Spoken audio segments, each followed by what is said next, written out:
Assalamualaikum warahmatullahi wabarakatuh. Kembali lagi bersama kami di sini, ada saya Andika dan rekan saya Audrey. Ya, kali ini kita akan kembali pada acara Markombur. Nah, kita berkombur-kombur lah pada siang hari ini. Berkombur kita, bicara kita, ya kan, berdiskusi kita. Dan kali ini saya tidak sendiri, ada Audra di sana. Audra, apa kabar Audra? Alhamdulillah sehat. Gimana? Bang Andika juga sehat? Alhamdulillah Iya. sehat. Ini sama-sama markombur kedua kita di minggu ini ya Bang ya? Markombur kedua kita ini ya. Iya, benar. Andika Audra ya nampaknya Iya. ini ya. Baik, kira-kira Audra apa hari ini yang menjadi tema kita? Hari ini tema kita itu tentang anak-anak Bang. Tuh, anak-anak Nah ya. iya, kelihatannya ringan gitu ya. Ringan, Tapi budak-budak ternyata lah ya. lumayan cukup berat juga. Karena ini tentang membahas waspada terhadap penculikan anak. Wah, penculikan Iya, anak itu di benar. mana-mana ya. Iya. Soalnya yang diculik itu yang nggak tamat-tamat kuliah gitu kayak diculik ya kan. Aduh kalau itu mereka bukan lagi butuh diculik ya Bang. Kayaknya udah menyerahkan diri aja gitu ya. Udah Iya, langsung masa give up semester- aja semester gitu ya. 14 gitu ya. Nah, kali ini kita kedatangan siapa aja ini Audra?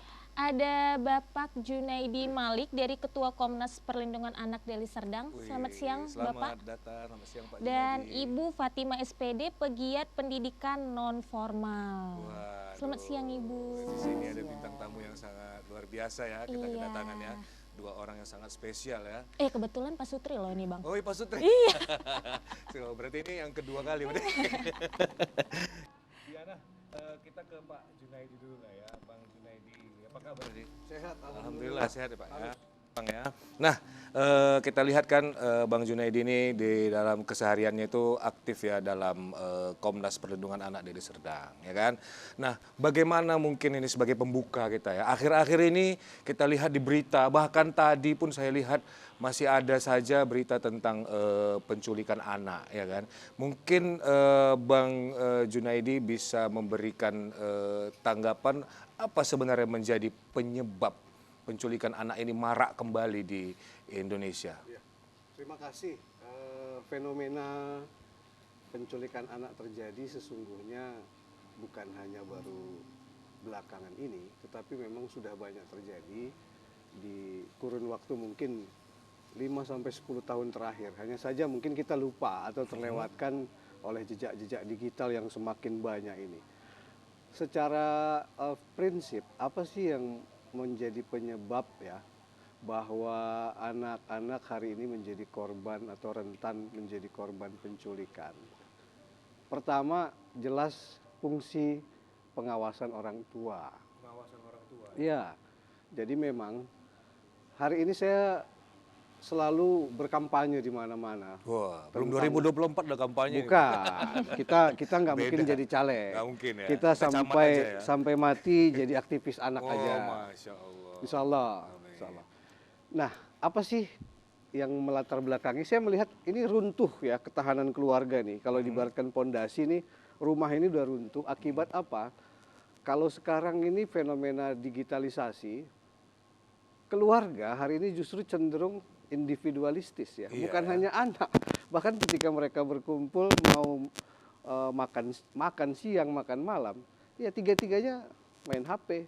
Ada yang sambil makan, sambil chatting, sambil nonton YouTube dan Sibuk sebagainya. dengan kegiatan masing-masing gitu ya Bang. Iya. ya.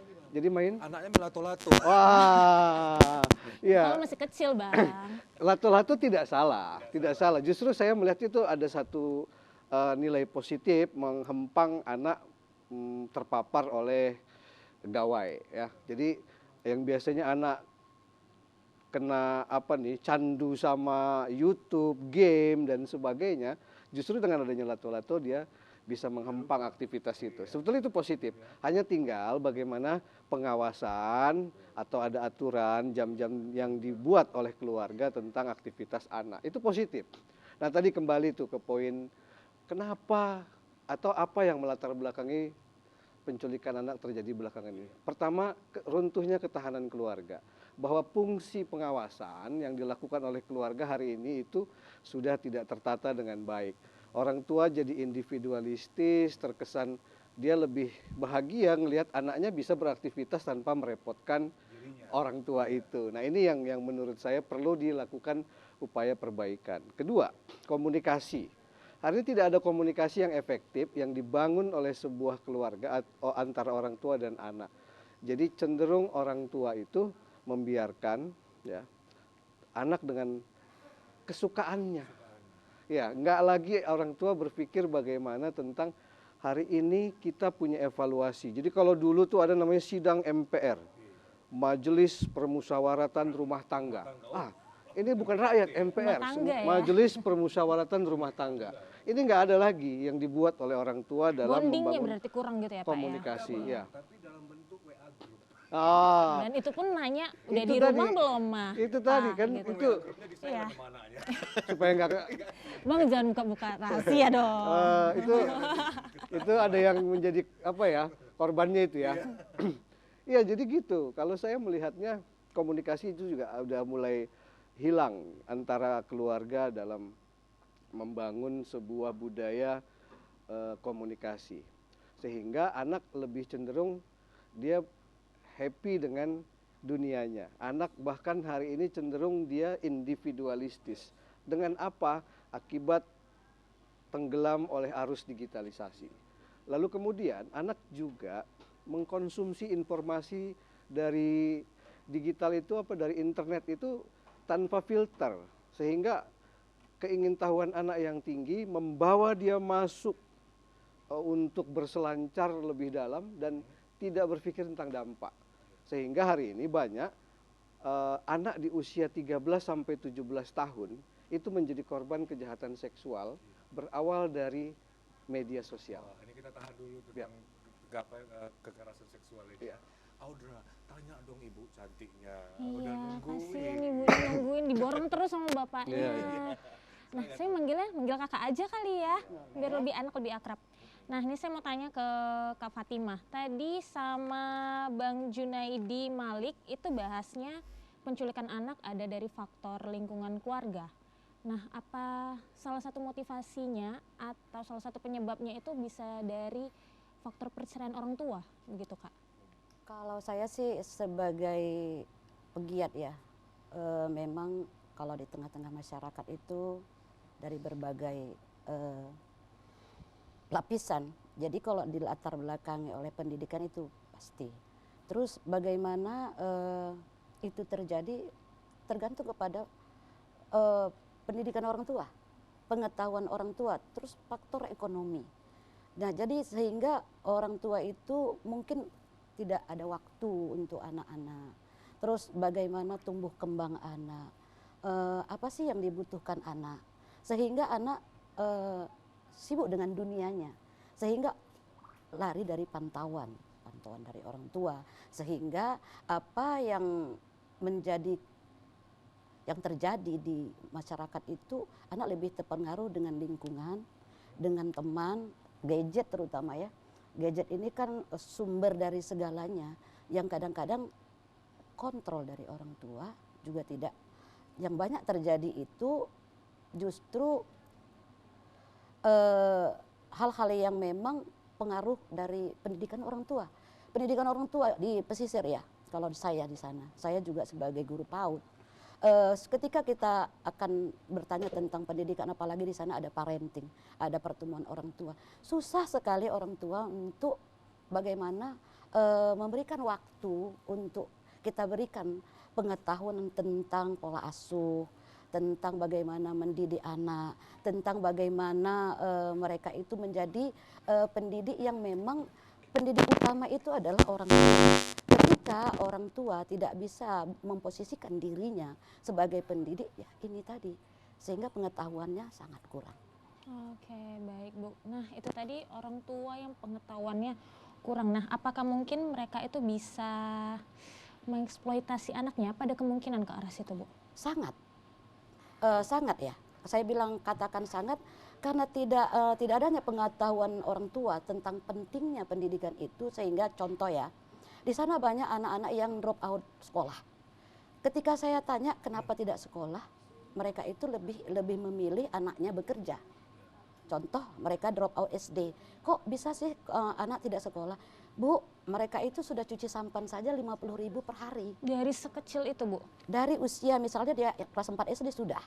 Itu masih di bawah 10 tahun loh sebenarnya ya? Ya, itu yang terjadi. Itu yang di daerah pesisir di mana tempat saya berada. Itulah memang yang menjadi PR buat kami para pegiat pendidikan, untuk bagaimana arti penting pendidikan itu bagi anak. Jadi itu yang harus betul-betul kita inikan.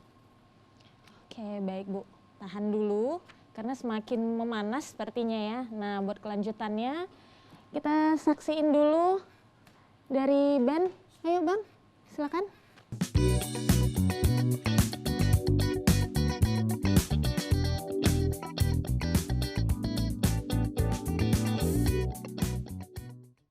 Oke, baik, kembali lagi bersama saya Andika dan Audrey yang cantik di sana dalam Markombur. Kali ini tema kita waspada terhadap penculikan anak. Waduh, penculikan anak ya. Sekarang ini Audra, anak-anak yang diculik ini balita ya Pak. Kemudian ada juga yang masih sekolah. Jadi dia nggak lihat lagi usia. Kira-kira ke Pak Junaidi dulu. Kira-kira Pak Junaidi, Bang Junaidi, apa modus mereka ini? Kenapa mereka mengincar anak-anak gitu ya kan? Bahkan balita, ada juga bulita, ibu-ibu di bawah 50 tahun. Aduh, singkatan baru tuh ya Bang ya? Perlu dicatat tuh nanti tuh. Ya kan? Silakan Bang Junaidi. Iya, terima kasih Bang Andika. Jadi apa sih motif ya ke pelaku melakukan kejahatan penculikan anak gitu ya? Kalau saya sih melihat sebetulnya pertama kejahatan kan terjadi bukan karena ada niat pelaku ya, tapi karena ada kesempatan. Nah, biasanya kesempatan itu timbul dari pikiran-pikiran yang negatif ya. Kenapa pelaku bisa berpikir negatif? Ya karena itu tadi, pertama mungkin kelemahan imannya, tentu itu pasti. Penjahat pasti dia adalah orang yang memiliki iman yang sangat lemah.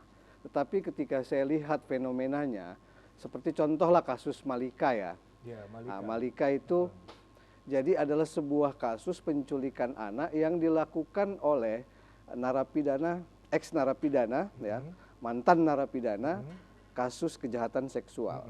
Nah, jadi kenapa bisa terjadi pengulangan sebuah kejahatan yang dilakukan oleh orang yang sama, yang hari ini segmennya adalah anak-anak.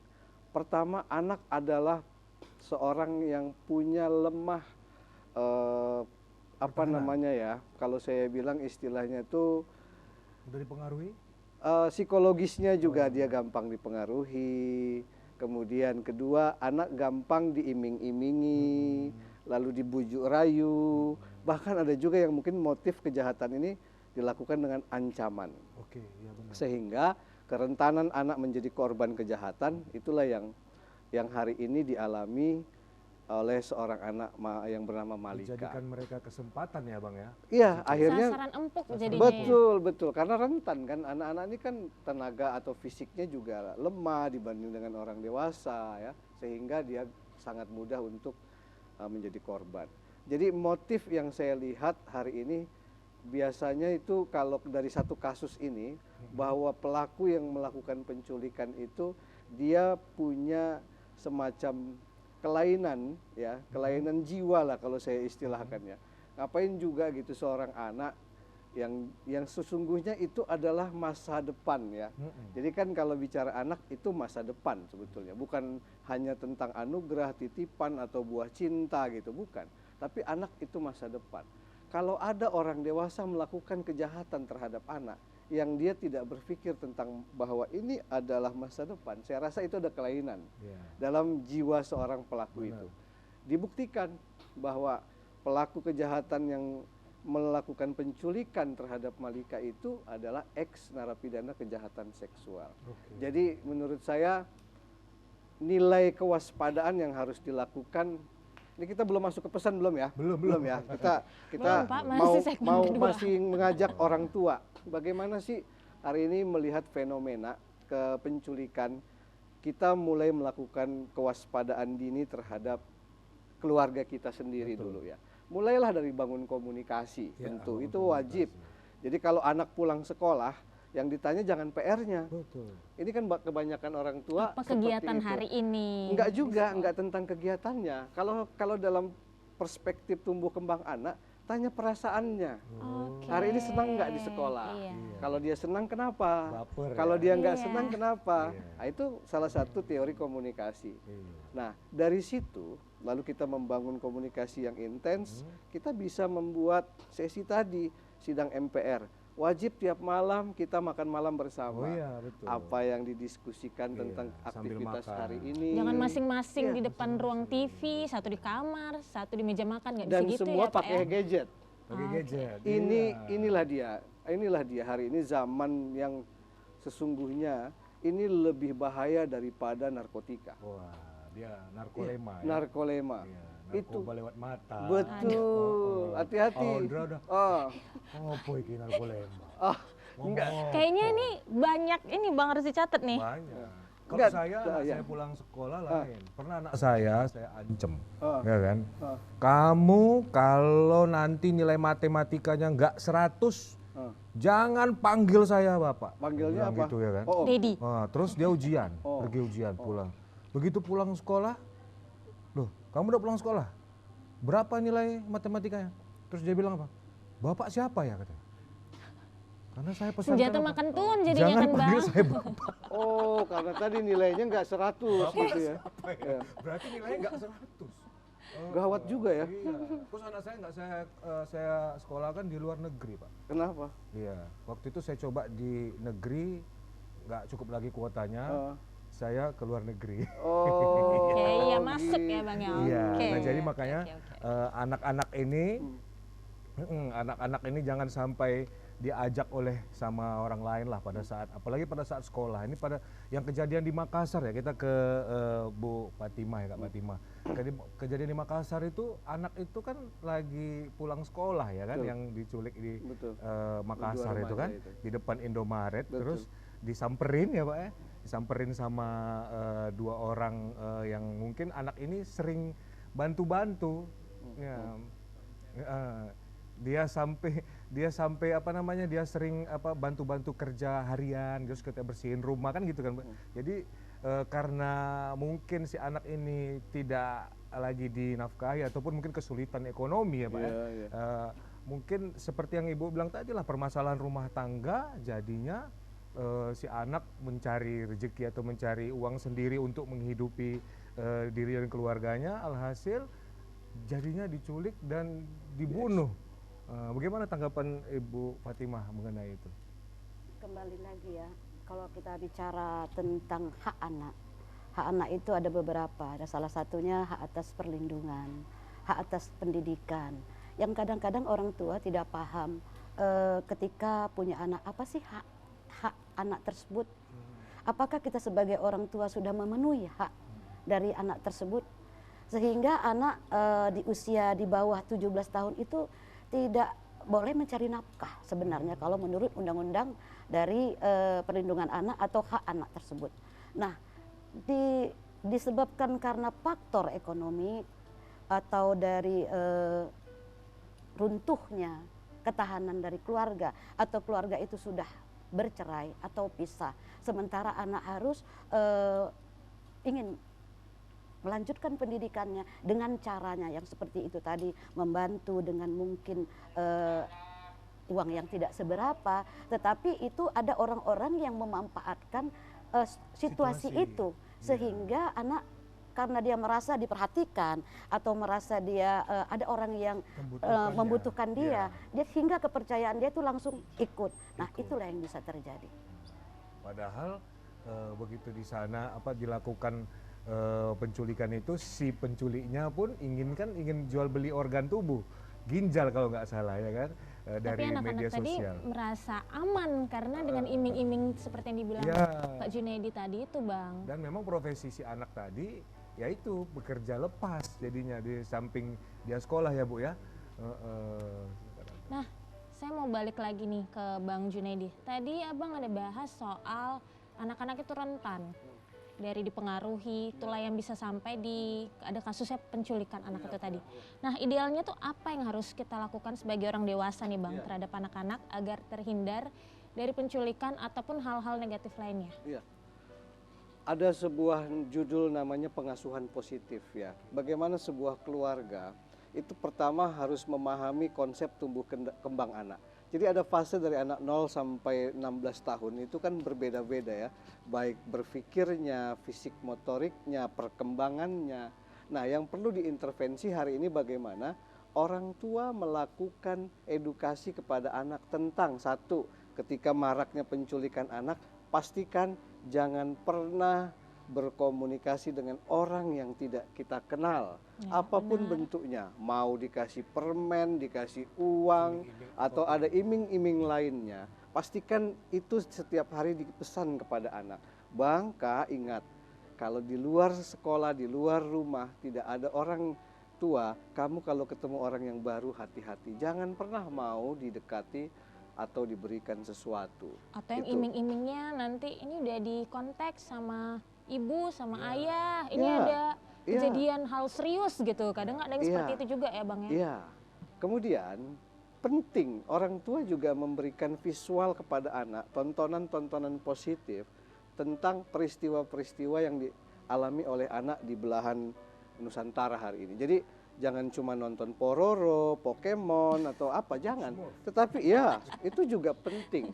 Kasih tontonan yang edukatif bahwa anak akhirnya bisa jadi pelopor dan pelapor ketika dia menjadi korban atau dia menghadapi kondisi di mana dia akan mengalami kekerasan atau kejahatan. Ya kita ajarin, Ya, kita edukasi lah. bela diri, malah kayak anak saya laki-laki semua Melawan. malah bukan, malah mereka Ngajak beradik duel. yang duel di rumah. Atau bapaknya nggak jadi korban sekalian Bang?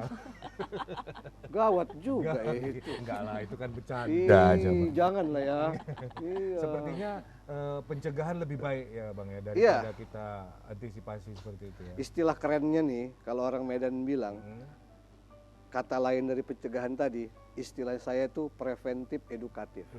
Jadi harus kita putus mata rantai kekerasan itu bersama-sama. Dimulai dari mana? Keluarga. Karena keluarga itu adalah garda terdepan dalam istilah perlindungan anak. Kenapa? Karena hari ini tagar kita itu di Komnas Perlindungan Anak, melindungi anak itu bukan tentang rasa kasihan, bukan nilai kemanusiaan atau kewajiban, enggak. Tapi melindungi anak itu udah menjadi bagian dari bela negara. Makanya ayo bersama-sama kita melindungi anak.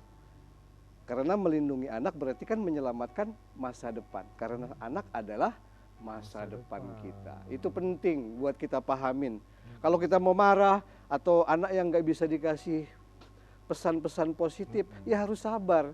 Kita harus pelan-pelan memberikan edukasi kepada anak, nggak bisa sekali, sehari, 2 hari, seminggu, nggak bisa. Harus continue dia. Harus Pak, ya? konsisten dan sabar tentunya. Apalagi hari ini zamannya nih udah mulai menurut saya mengerikan. Yes. Mengerikan. Hampir setiap hari di mana ada kejahatan korbannya anak. Iya, betul. Setiap hari, boleh cek deh. Wilayah hukum Polrestabes Medan, Polresta Deli Serdang, Polda Sumatera Utara.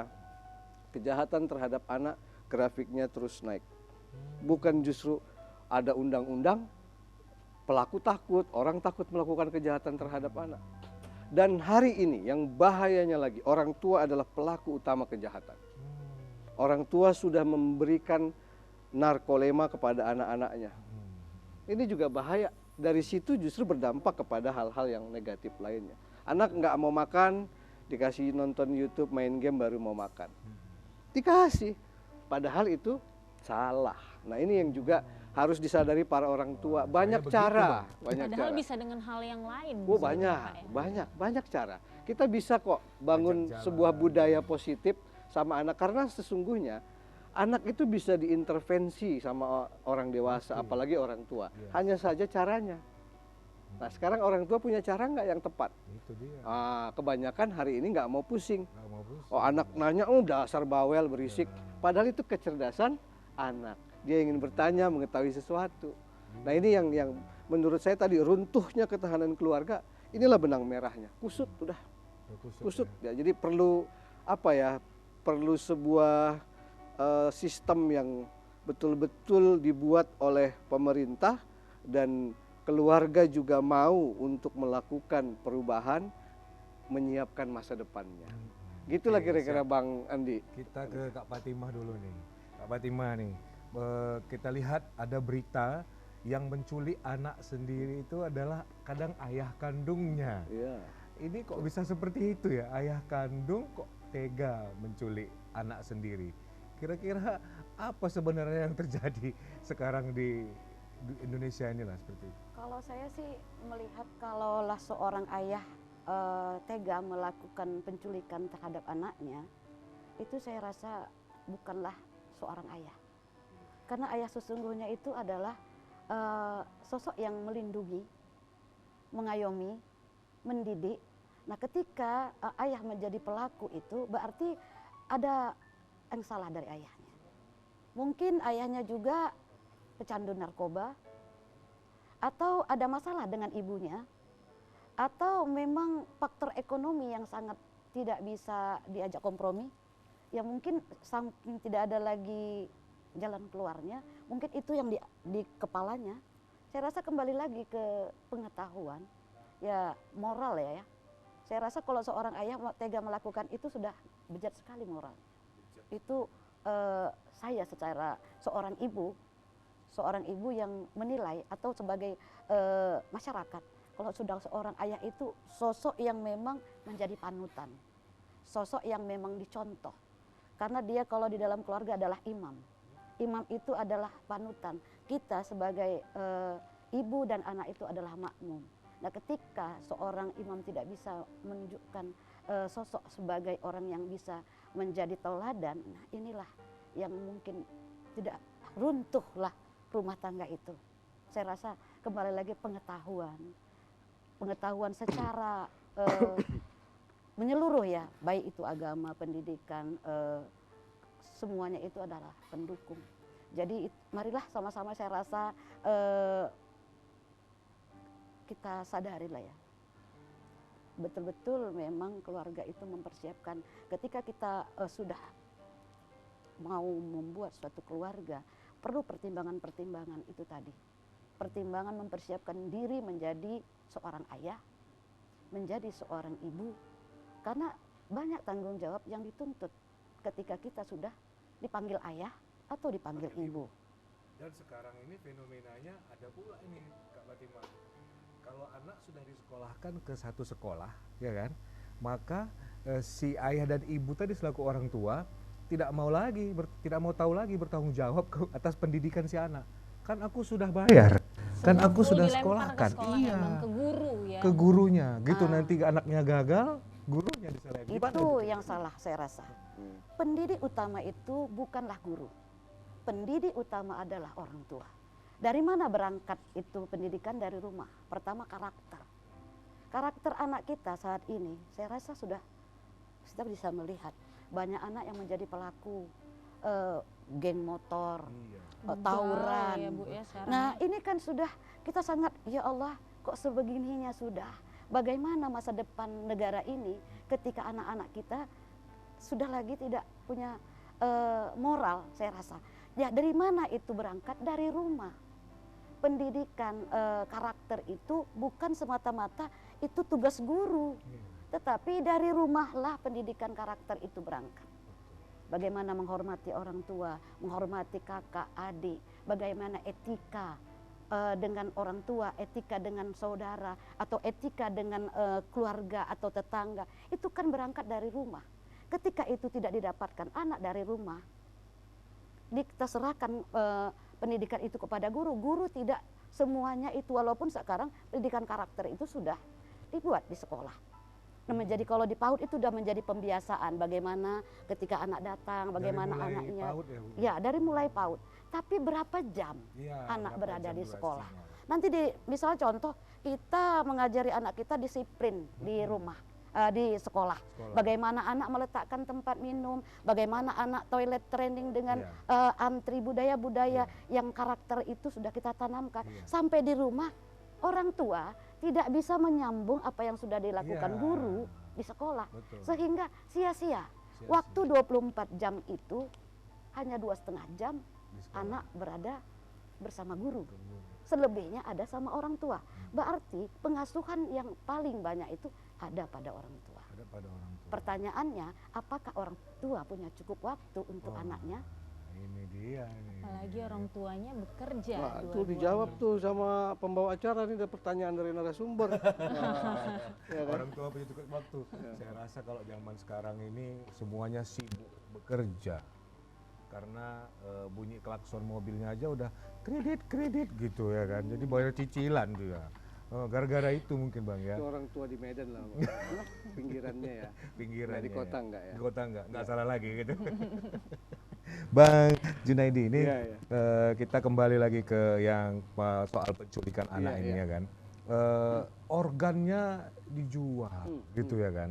Ini kenapa sebegitu tega gitu ya kan. Anak dibunuh kemudian organnya diambil, ini kan sudah perbuatan yang kita bilang wah mungkar keji lah kita bilang gitu ya. Ini apa yang menyebabkan mereka sehingga tega melakukan itu ya? Ya. Saya memang belum pernah mendengar langsung atau melihat di televisi atau membaca berita di media online. Ada sebuah peristiwa anak diculik lalu kemudian organnya diambil untuk dijual oleh pelaku. Tapi kalau berita beberapa hari terakhir ini Iya. ada anak yang rencananya Iya, diculik rencananya ya, mau diculik. dijual Masih organnya, rencana ya. tapi untungnya belum sempat. Nggak dihubungi Iya, yang iya. apa? Rupanya yang si membeli. webnya tadi udah hilang ya. Hilang, Ah, nggak bisa nyambung. Terus si yang bunuh nggak tahu yang mana di posisi ginjal. Masih rezeki berarti ya Bang ya Iya. untungnya. Iya, ya. amatiran sih Amatiran. sebetulnya pelaku. Kenapa ada pelaku yang amatiran? Itu tadi karena kesempatannya ada. Karena niatnya sebetulnya nggak ada dia mau jadi pelaku kejahatan. ada. Tapi karena ada kesempatan, tadi tuh filterisasi, digitalisasi. Jadi bagaimana sih kita bisa memfilter informasi dari sebuah web atau dari sebuah informasi apa namanya internet gitu ya. Ada terima ginjal seharga sekian.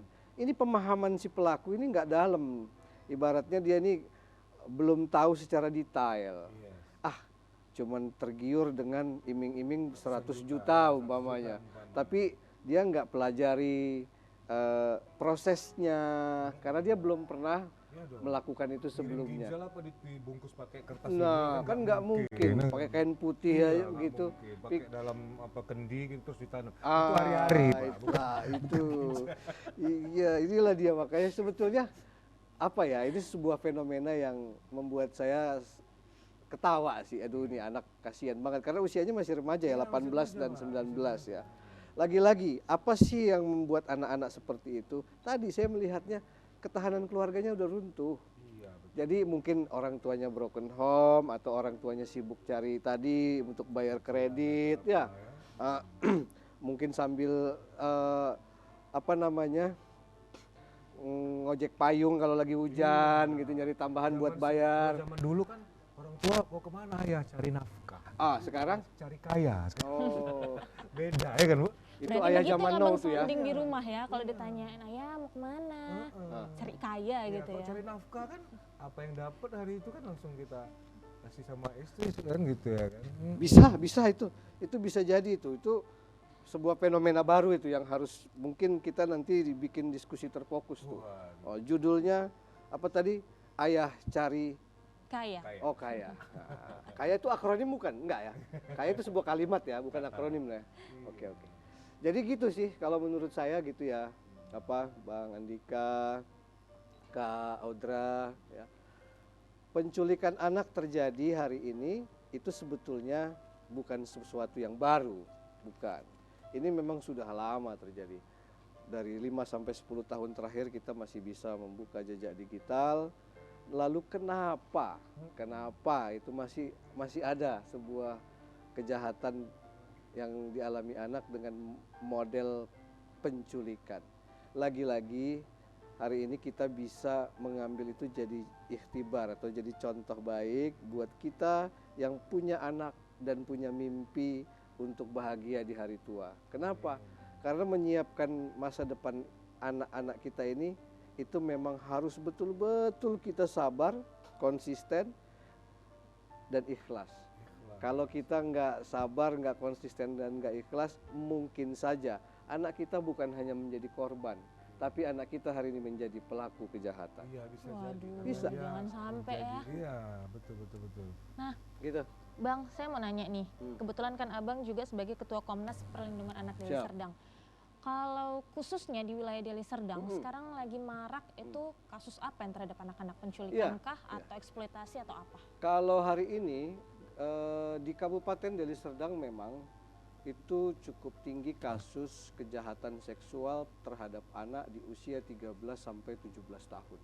Seksual Jadi ya, Bang. banyak anak SMP, SMA hari ini tuh menjadi korban kejahatan seksual akibat bermedia sosial atau menggunakan internetnya tidak sehat.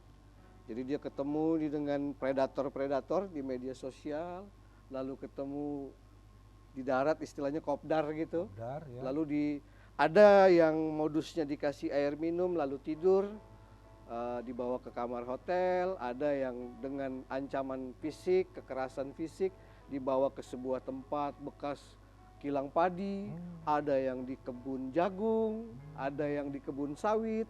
Jadi banyak model yang hari ini terjadi kepada anak di usia 13-17 tahun. Lagi-lagi, memang ini bukan bagian dari judul ya, tapi ini benang merah sih. Ada semacam apa ya, istilah anak itu memang nggak diculik, tetapi ketika dia sudah kena iming-iming bujuk rayu, secara psikologis dia juga terculik lah gitu ya. Oke, Dibawa. sebenarnya Iya, terculik. sebetulnya juga dia terculik gitu kan. iya. Tanpa ada pengawasan orang tua, dia pergi nggak izin loh. Tiba-tiba orang tuanya kaget, kok nggak pulang anakku? Ditelepon handphonenya mati.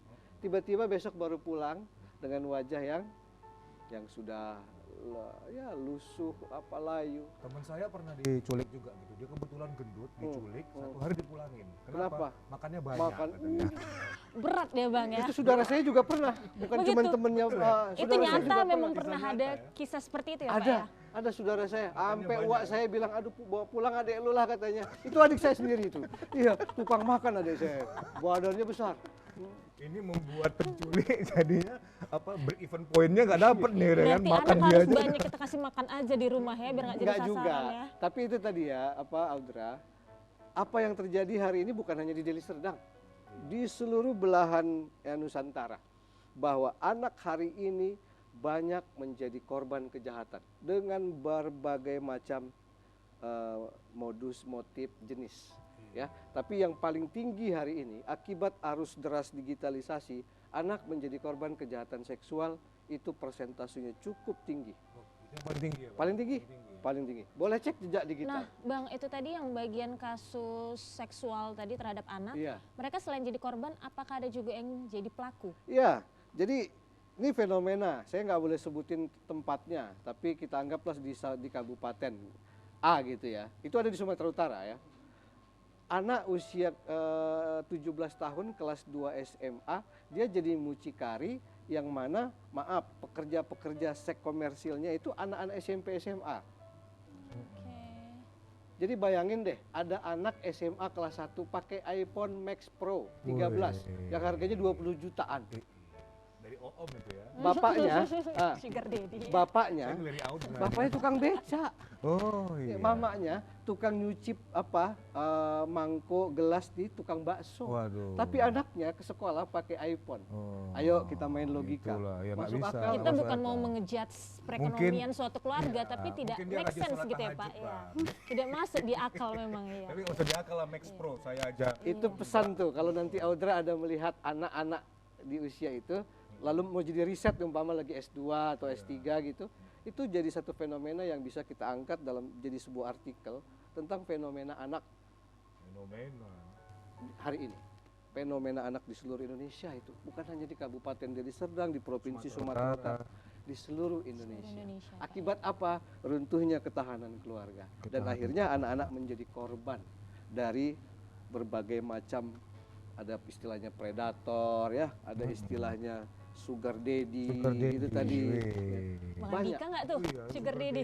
Enggak, ini belum daddy, ini belum. Nanti harus sekolahnya nggak PAUD dulu kalau mau jadi sugar daddy. Sekolahnya PAUL, pendidikan anak usia lanjut. Lanjut usia ya Bang ya. Kita kasih musik lah dulu kali enggak ya? Belum kali apa Audra. Audra belum pernah ketemu sugar daddy. Ini Bang, Jangan, hati-hati saya bilang, jangan. Karena nanti bahaya candu. Bang ya. Itu gawat. Iya, candu. Candu nanti mulai dari Max Pro tadi, kemudian Nmax lagi, habis itu Innova ya Bang. Enggak, kunci apartemen Deli Park. Oh, Itu takutnya, bukan lagi iya, itu. iya. Iya kan Kalau Bang? Iya kan? Kalau yang penculikan anak ini kan Bang, Iya. apakah ada yang mungkin dia diculik lalu misalnya disuruh jadi bekerja misalnya kayak yang kita lihat lah ngamen Iya, atau yang jadi boneka-boneka Iya, itu iya. ya kan? Ya. Kalau itu biasa, biasa kita boleh lihat di lampu merah. Tetapi yang hari ini luar biasa, ada loh anak-anak yang udah diculik, lalu dia dijadikan PSK, Oke. ditaruh di sebuah rumah atau di sebuah kosan atau di sebuah apartemen. Tamu-tamu yang mau apa tuh istilahnya tuh, booking, Iya, iya. pesen, Iya. apa namanya, open BO. Aduh. Nah, itu booking tinggal datang. online. Waduh, seru. Booking online. Seru sekali nampaknya ini. Baik, mungkin kita sudah di penghujung acara Iya. ya kan. Bang Iya. Marco juga sudah ini ya, Marco Ben juga Udah sudah. nggak sabar ya Bang ya. Sebentar, kita dengarkan dulu closing statementnya dari Kak Fatimah Oke. dulu sebagai penutup untuk kegiatan acara kita pada hari ini. Pesan dari Singkat, ibu buat padat, dan anak-anak jelas. yang ada di Iya. Sumatera Utara ini. Pesan saya sih singkat ya.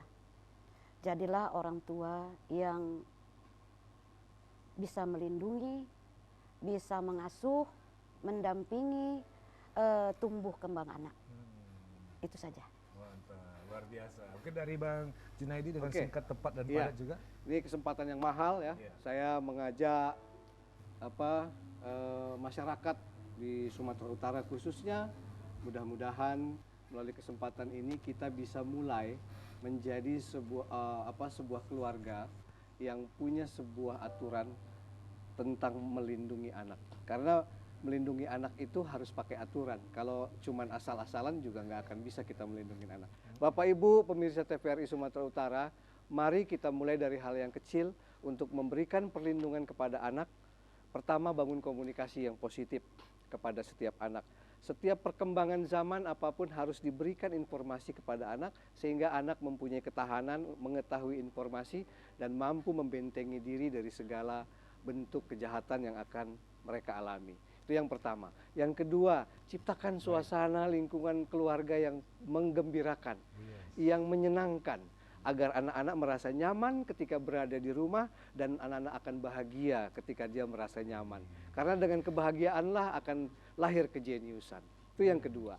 Terakhir yang ketiga, Bapak Ibu, melindungi anak itu penting karena dengan melindungi anak kita menyelamatkan masa depan. Dan melindungi anak adalah bentuk bela negara. Oleh karena itu, mari bersama-sama kita melindungi anak untuk menyelamatkan masa depan kita. Bersama lindungi anak, anak terlindungi, Indonesia maju. Oke, luar biasa. Terima kasih. Terima kasih Bang Junaidi Malik selaku Ketua Komnas Perlindungan Anak Deli Serdang dan juga Kak Fatimah selaku pegiat perempuan ya. Mungkin kita sudah di Pegiat ujung pendidikan acara formal, ya, Audra. Jadi waktunya singkat ya. Padahal Nggak seru kerasa ya. ya. Udah bahas Iya. iPhone 14 Max Pro tadi. Harusnya dilanjutkan tadi ya. Ya, itu sajalah mungkin ya yang menjadi penutup kegiatan kita Markombur kita pada siang hari ini. Kepada para pemirsa TVRI Sumatera Utara yang berbahagia, saya Putra Andika Siagian bersama Audra Andari Olinka undur diri. Terima kasih, sampai ketemu lagi. Assalamualaikum warahmatullahi wabarakatuh. Selamat